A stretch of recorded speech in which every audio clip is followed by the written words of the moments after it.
Hello and welcome to another edition of RU News. I'm Darius Stewart. And I'm Abby Higginbotham. We're here to bring you the news from around campus and Kansas City every Tuesday.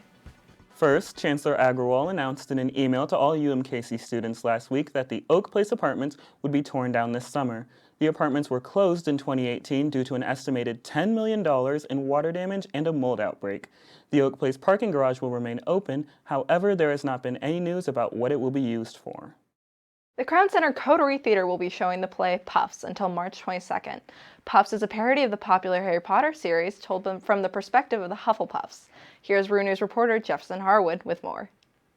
Hello, this is Jefferson Harwood reporting live from Crown Center inside the Coterie Theater for RU News, and I have just finished watching Puffs, one of the most hilarious shows I've seen in a very long time. The story of an undescript 7-year magical school where a certain group of students come and experience 7 years of magical adventures, or not so magical adventures.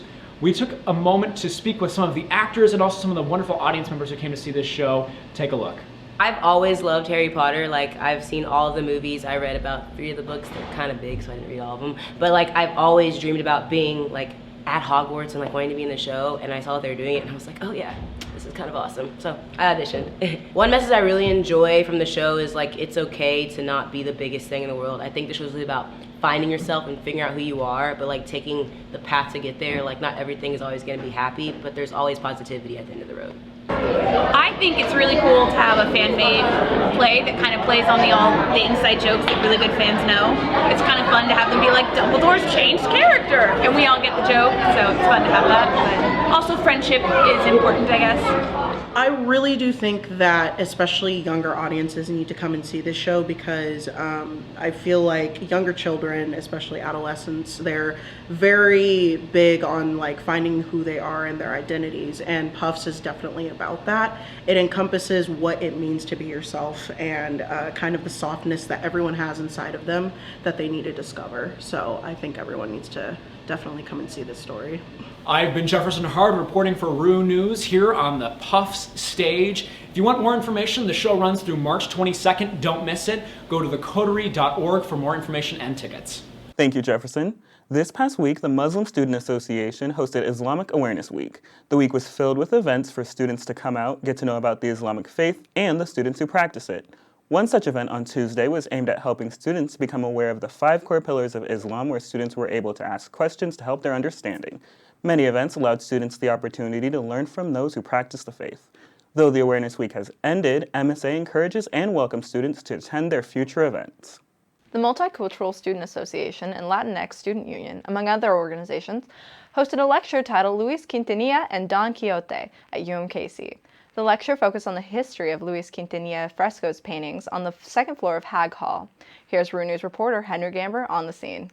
I'm Henry Gamber with RU News. Last week on Friday, the Sister Cities Association of Kansas City put on a lecture called Luis Quintanilla and Don Quixote at UMKC, where Dr. Lopez Sobrado and Dr. Garate Yambart gave a lecture about the history and how UMKC came into possession of the paintings on the 2nd floor of Hag Hall. We spoke with Associate Professor of Spanish, Dr. Villamondos, and bookstore manager Chris Wolf for more. The Sister Cities organization at Kansas City, they were they organized pretty much everything. So they reached out, the conservationist who was an expert on Quintanilla's work, they invited him to Kansas City. So we were just hosting this event because we wanted everybody to know the high value, the importance of these paintings.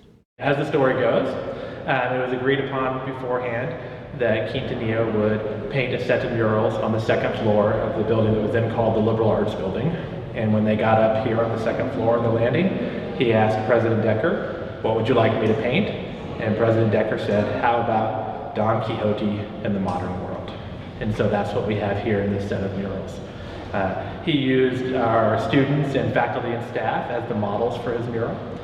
He also painted himself into the murals. So if you notice up here on the top right, you'll see the man in the green sweater and the woman with the duck on her head and the little baby. That's Quintanilla, his wife, and their little infant son.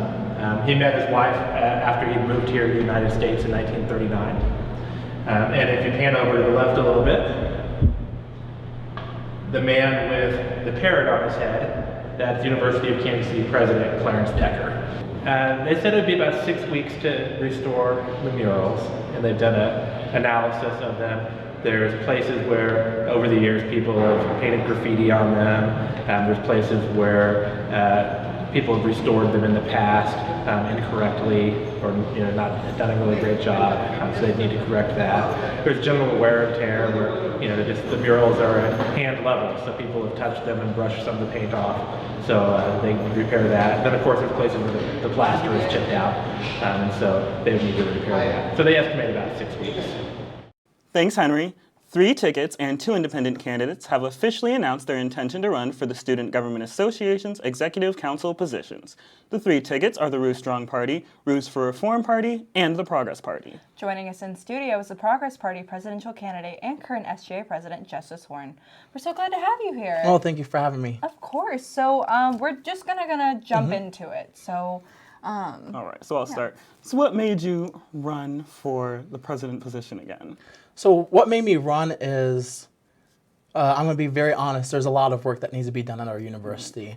So in my first term, it was a lot of working to give the university an SGA it deserved. When I came in, the SGA was in tatters. We were about 33 people strong, and now today we're about 74 people strong. But then not only with that, I mean, campus involvement and our campus image of SGA is at an all-time high. I mean, people trust the integrity of SGA. They see that we're out there working, and then we've completely revamped and jump-started SGA as well. Everything down to the seal in the office, we've done that, and even brought back a lot of the important things like 3 branches of governance, 3 leadership, and also big things like the sustainability committee, and then just even going down the list. I mean, recognizing days like the Hispanic Heritage Month, Women's History Month, Black History Month, and even LGBTQ Pride Month as well. So a lot of what I decided to run is that we have a lot of things to do. So kind of the 4 policies I'm tackling is parking reform, new food, new hours, expanding our diversity spaces, so that's MSA, the Rainbow Lounge, and our Women's Center, and then lastly, expanding counseling services, because SGA is currently tackling counseling services with a referendum, but that will not be the only way to help counseling services. There's options for outside investment, third-party vendors, and or getting graduate students involved as well, because I think it's needed absolutely. Jumping off that, so what do you think sets you apart from other presidential candidates? So I think I'll split that up into 2 parts. I think one experience. This will be my 5th election running an SGA. So I've done a year in, being president. My last school I was vice president. Then 2 years before that, I was a senator and chair of the state and local government committee. So I have a lot of years with experience with this. And then on the other side is representation. Not only looking at the 2016 campus climate survey, it was students of color and the LGBTQ students that felt that they were not welcome and or disenfranchised here at UMKC. And I represent both groups, being African American, Hawaiian, Caucasian, and Native American, and also being a member of the LGBTQ community. Thank you so much for joining us and giving us some insight into your plan for the future of SGA. So join us this Wednesday, March 11th at 6:30 p.m. in the Miller Nichols Library, room 151, as University News hosts the SGA presidential debate. We hope to see you there. That's it for today's top stories. Next, let's go to our sports correspondent, Sarah Battle. Thanks, guys.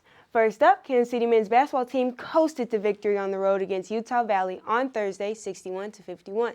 Brandon McKissick led the way with 18 points, shooting 8-14 from the field.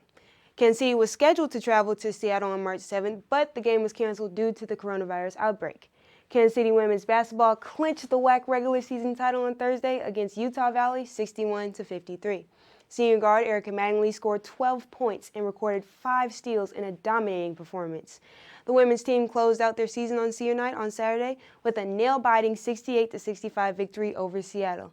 Erica Mattingly recorded a balanced-out attack with 16 points and 7 boards. Kansas City men's and women's team will head into the WAC tournament starting later this week. Kansas City women's basketball team will open up the WAC tournament as the 1st seed and will take on Chicago State. The men's basketball team holds the 4th seed spot and will go up against Grand Canyon. The WAC tournament takes place in Las Vegas. The women's tournament begins on March 11th, while the men's tournament begins on March 12th. That's your Kansas City Sports Update. I'm Sarah Battle with Rue News. Back to you, Darius and Abby. Thanks, Sarah. So that's all we have for you today. Thank you for tuning into this week's episode of Rue News. I'm Darius Stewart. And I'm Abby Higginbotham. See you next Tuesday.